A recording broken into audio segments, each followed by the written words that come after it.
வணக்கம் தம்பி. என்ன கடல் பக்கம் வந்திருக்கீங்க?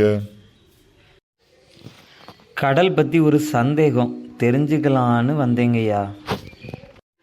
என்ன தம்பி தெரிஞ்சுக்கணும் சொல்லுங்க, எனக்கு தெரிஞ்சா கண்டிப்பா சொல்லித்தாரேன்.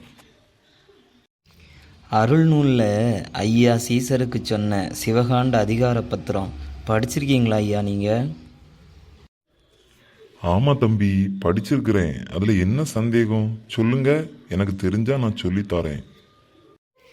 கடலதிலே தீர்த்தம் செய்து உங்கள் கரும வினையை தீர்த்திடுங்கோ அப்படின்னு ஐயா சொல்லியிருக்கிறாரே, அந்த வாசகத்தை பற்றி தான் எனக்கு விளக்கம் தெரிஞ்சுக்கணுன்னு ஆசையா. அதனால தான் இந்த கடலில் அப்படி என்ன இருக்குது அப்படின்னு தெரிஞ்சுக்கிறதுக்கு வந்து நிற்கிறேன். நீங்கள் வந்ததும் ரொம்ப நல்லதாக போச்சு. உங்களுக்கு தெரிஞ்சால் சொல்லி தருவீங்களா? ரொம்ப சந்தோஷம் தம்பி, நீங்க இந்த கேள்வி கேட்டது. உங்களை போல சின்ன பிள்ளைங்கள்லாம் இப்படிதான் கேள்வி கேட்க ஆசைப்படணும். கண்டிப்பா சொல்லித்தாரேன் தம்பி. அதாவது திருச்செந்தூர் இருக்கு பார்த்தீங்களா, அங்க இருந்து கடலுக்குள்ள இருந்து தான் ஐயா வைகுண்டரா அவதாரம் எடுத்தார். அப்போ கங்கை தாயை கூப்பிட்டு அவங்களுக்கு ஒரு சட்டம் சொன்னார். என்னுடைய நாமத்தை சொல்லி யாரெல்லாம் இந்த கடல்ல இறங்கி நீராடுகின்றார்களோ அவங்களுக்கு அறிஞ்சும் அறியாமல் செய்த பாவத்தை எல்லாம் நீ பால் போல பதம் போல தீர்த்து வைக்கணும் அப்படின்னு ஒரு அற்புதமான ஒரு சட்டத்தை கங்கை குலத்தாய்க்கு சொன்னார் தம்பி.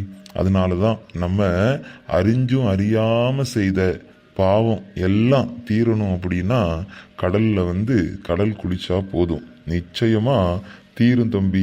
அதனாலதான் ஐயா கடல்ல நீராடுவதற்கு சொல்லி இருக்கிறார். அப்படியா ஐயா? அப்போ நாங்கள் மாதத்தில் தினந்தோறும் வந்துடுவோமே கடல் குளிக்கிறதுக்காக. அப்போ எங்கள் பாவமெல்லாம் குறைஞ்சிருக்குன்னு சொல்கிறீங்களா? தம்பி, நம்ம எல்லாம் வர்றது சந்தோஷத்துக்காக பொழுதுபோக்குக்காக கடல் குளிக்கிறோம். அதுல சந்தோஷம்தான் கிடைக்குமே தவிர நம்ம கரும வினை பாவம் குறையாது தம்பி. அதுக்கும் ஐயா ஒரு மந்திரத்தை தந்திருக்கிறார். இறைவனை நினைச்சுதான் நம்ம கடல் குளிக்கணும் அப்படின்னு. அந்த மந்திரத்தை சொல்லி கடல் குளிச்சா மட்டும்தான் நம்ம பாவம் குறையும் தம்பி. அதனால சந்தோஷத்துக்காண்டி கடல்ல குளிச்சா சந்தோஷம் மட்டும்தான் நமக்கு கிடைக்கும். சரி, எப்படி நம்ம கடல் தீர்த்தம் ஆடணும்னு நான் சொல்லித்தாரேன். நீங்கள் சொன்னது சரிதான் ஐயா. இவ்வளவு நாளும் நம்ம சந்தோஷத்துக்காக தான் கடல் குளிச்சிருக்கிறோம். கரும வினை தீரும்னா எப்படி குளிக்கணும் அதையே நீங்கள் சொல்லித்தாங்க ஐயா, சந்தோஷமாக இருக்கும்.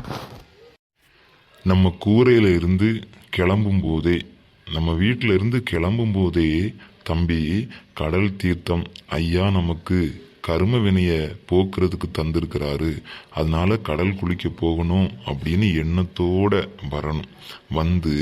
கடல்ல இறங்கி குளிக்கும்போது ஐயா சிவ சிவ சிவ சிவா அரகரா அரகரா என்ற நாமத்தை மனசார சொல்லி நம்ம கடல்ல அப்படியே முங்கி எழும்பணும் தம்பி. அதோட அந்த எண்ணத்தை அப்படியே வச்சுக்கிட்டு நேர ஐயாவை பார்க்கறதுக்கு நம்ம போயிடணும். போய் ஐயாவை வணங்குனா நிச்சயமா நம்ம கர்ம வினை நமக்கு தெரியாமலேயே கொஞ்சம் கொஞ்சமா குறைஞ்சிட்டே இருக்கும் தம்பி.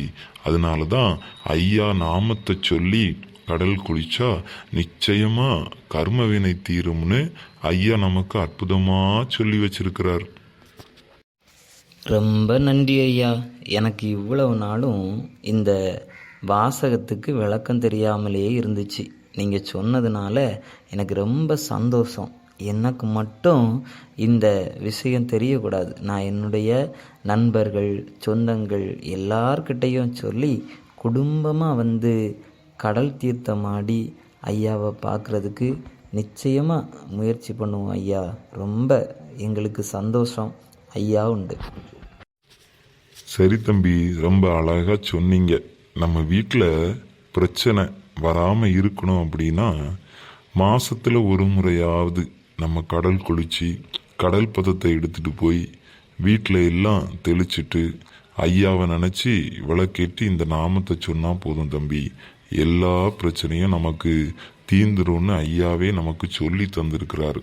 அதனால நம்ம வாழ்க்கையில நல்லபடியா வாழ்வதற்கு ஐயா சொன்ன அற்புதமான வழியெல்லாம் கடைபிடிக்கணும் தம்பி. அதுதான் எல்லாருக்கும் நல்லது.